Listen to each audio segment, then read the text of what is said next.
I want to talk really quick about the jaw. Singers, we open our mouths too wide.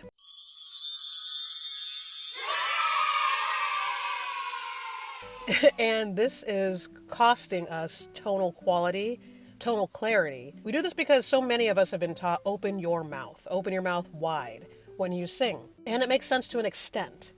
But one of the life-changing, voice-changing things I learned back in the day, and it was well into my vocal career in college. I'd been an opera major and then a musical theater major, that I was opening my mouth too wide to do everything. And from the opera training, I actually used to get kudos. Like I used to get a lot of compliments about how big my mouth was. That said, yes, I have a big mouth on so many levels, but it is not necessary for me to open my mouth as wide as I was opening it to do everything. I want to show you an example because that's always helpful of what I mean. So what is it that we need to be doing if not opening our mouth too wide? When do we know we're too wide? Well, this is where I bring in that whole dumb jaw thing. And you might have heard me talk about this in other videos. The dumb jaw is exactly that. It looks like you're dumb when you let it hang the way you have to let it hang. So if I'm trying to find my most relaxed jaw position, it's this. It's that dumb jaw. It's just where your jaw hangs when you're not trying. That's your relaxed jaw. So if your ah, eh, e, o, oo takes you wider than that. Let's start with ah. If your ah is wider than your dumb jaw, you're doing too much. And you're possibly diffusing your sound.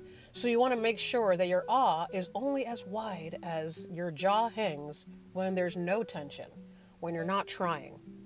Now, the other thing is you want to make sure that you're not trying to copy my positioning, because mine is based on my jaw, my skull structure, my bone structure. A lot of times we will copy what we see other great vocalists do or what our teacher does or what have you. That isn't necessarily your positioning. Most of my students do not open their mouth as wide as I'm. Most of my students do not have quite as wide an opening. That sounds terrible. Ugh. Is there a way to say this that doesn't sound gross? Most of my students' dumb jaw does not hang quite as far as mine does.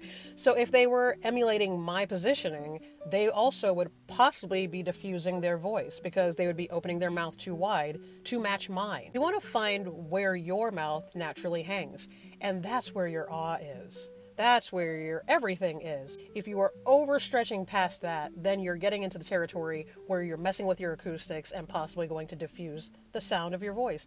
But also then possibly add on jaw tension, which we want to stay as far away from as possible. Go into that dumb jaw and then try to put your vowels there.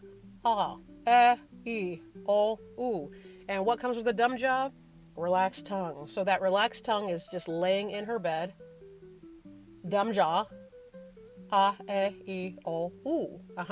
So there shouldn't be ah, but that's the way I used to sing. And the only reason it would ever get that large is if you're at the very top of your range, if you're going into the stratosphere. And that should happen naturally. Like naturally, as I go up higher and higher, higher, my mouth will open more and more and more to accommodate that vocal height. You do need to open up a little more, but that's exactly it. You're going to open up a little more, and it's going to be gradual. It won't go from this to that in a whole step. It's going to move gradually as you go up. So if it naturally starts to open up wider, fine and dandy, but you want to make sure that you're not starting in as wide a position as you can go and diffusing that sound. So let me show an example. Do, re, mi, fa, sol, fa, mi, re, do, ah. This is the wide mouth version. Ah. Now, natural dumb jaw. Ah. It already sounds healthier, right? So yeah, and you see I still got the ah without having to open it that wide. Ah, ah, dumb jaw. Ha ha! If we even want to talk about relaxing the jaw, it's literally just letting it hang and putting everything in that relaxed position. One of the things I struggled with in school, especially as a vocalist, was that I always thought my voice never sounded as clear as other people's voices. It never sounded as pingy. It never sounded as focused as other people's voices. I always felt like it had this diffused quality, almost like rasp or hoarse. And to have gone through my freshman year of college as an opera major and have not had anyone speak to that, I still didn't feel good about it. Like, nobody said anything, but I knew when I hear myself and when I hear me compared to other vocalists, there's something like not as clear as about the quality of my voice. And I didn't know what the fix was, but I thought, well, I guess that's just my quality of tone. I'm just going to be an opera singer with a little bit of rasp on her voice. And then I was clued in about this whole, hey, you're opening your mouth too wide thing. And at first I was like, voice teacher, you are losing credibility with me, because that is not the case. No one has ever said that I need to close my mouth more to sing. I absolutely was skeptical about it at first, but of course I was going to follow what my teacher told me to do. And I tried it and immediately heard the difference. And I was like, okay, great. All this time, that diffuse quality was because it was diffused, because I was compromising my vocal acoustics by opening my mouth so wide.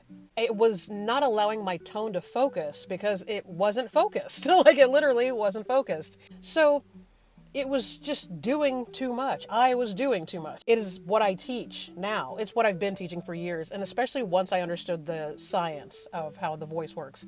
Once I properly understood pedagogy and vocal science, I realized, oh, okay, that's what that is. Got it.